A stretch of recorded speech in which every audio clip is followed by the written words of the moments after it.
ભારત માટે ગૌરવની ક્ષણ છે કેમ કે દેશનો સૌથી મોટો દીપાવલીનો તહેવાર એ યુનેસ્કોની અમૃત સાંસ્કૃતિક ધરોહરમાં સામેલ થયો છે। આ ઐતિહાસિક સિદ્ધિને મહેસાણા જિલ્લામાં પણ અનોખી રીતે ઉજવવામાં આવી છે। વડનગર હેરિટેજ સ્થળે આવેલી લટેરીની વાવ ખાતે આ સન્માનને અભિભૂત રીતે વધાવવામાં આવ્યું છે। દીપાવલી જેવા જ કલાત્મક રંગોળી, દીપ પ્રજ્વલન અને સાંસ્કૃતિક ગ્રુપોના લોકનૃત્ય સાથે સમગ્ર પરિસર દીપોત્સવથી રોશનીથી ઝળહળી ઉઠ્યું। સાથે લટેરીની વાવ ખાતે સુંદર માહોલ સર્જાયો અને મોટી સંખ્યામાં લોકો આ ઉજવણી જોવા મળ્યા। ભારત સરકારના સાંસ્કૃતિક મંત્રાલય દ્વારા યુનેસ્કોની 20મી આંતર સરકારી સમિતિનું સત્ર 7થી 13 ડિસેમ્બર સુધી લાલ કિલ્લા નવી દિલ્હીમાં યોજાઈ રહ્યું છે, જેમાં 180થી વધુ દેશોના પ્રતિનિધિઓ ભાગ લઈ રહ્યા છે। ભારતે દીપાવલીનું 2024-25માં નામાંકન કર્યું, તેને સ્વીકારતા દીપાવલી હવે ભારતમાં 16મા તત્વ રૂપે યાદીમાં સ્થાન પામ્યું છે। આ પ્રસંગને અનુરૂપ સમગ્ર ગુજરાતમાં વિવિધ હેરિટેજ સ્થળો, શક્તિપીઠ અને પુરાતત્વ સાઇટ પર દીપાવલી થીમ પર ઉજવણી યોજાઈ રહી છે। કાર્યક્રમને સફળ બનાવવામાં જિલ્લા યુવા અને સાંસ્કૃતિક પ્રવૃત્તિઓની કચેરી મહેસાણા દ્વારા વિશેષ સંકલન કરવામાં આવ્યું છે। ચેતન પટેલ, મહેસાણા। દેશના સૌથી મોટા પર્વ દિવાળીને યુનેસ્કો દ્વારા અમૃત સાંસ્કૃતિક વારસા તરીકે સ્થાન મળ્યું છે।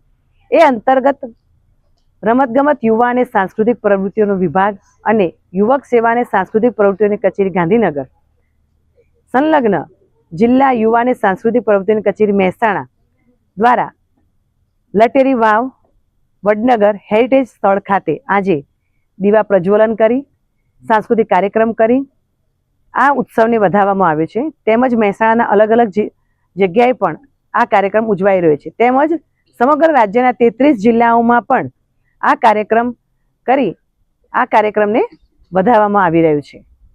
વડનગરનું ગૌરવ અને ભારત દેશના વડાપ્રધાન નરેન્દ્રભાઈનું જે સાંસ્કૃતિક ધરોહરને જાળવી રાખવાનું જે સ્વપ્ન છે એ અંતર્ગત ભારતીય સાંસ્કૃતિક વારસાઓ વૈશ્વિક લેવલે પ્રસ્થાપિત કરવામાં યુનેસ્કો દ્વારા જે દિવાળી પર્વના એ અંતર્ગત મહેસાણા જિલ્લાના વડનગર ખાતે અમારી જે હેરિટેજ વાવ છે લટેરી વાવ એ ખાતે આજે દીપોત્સવનું એક સુંદર આયોજન કરવામાં આવ્યું, તેમજ એની અંદર સાંસ્કૃતિક કાર્યક્રમ અને રંગોળીનું એક સુંદર આયોજન, જેથી ભારતના જે સાંસ્કૃતિક ધરોહરો છે એ આગામી પેઢીને જાણ થશે કે આપણી ધરોહર આવી સાંસ્કૃતિક ધરોહરો જીવિત છે અને સાંસ્કૃતિક ધરોહરને જીવિત રાખવાનું કાર્ય આ જ વતનના પનોતા પુત્ર અને ભારત દેશના વડાપ્રધાન નરેન્દ્રભાઈ કાર્ય પરિપૂર્ણ કરી રહ્યા છે।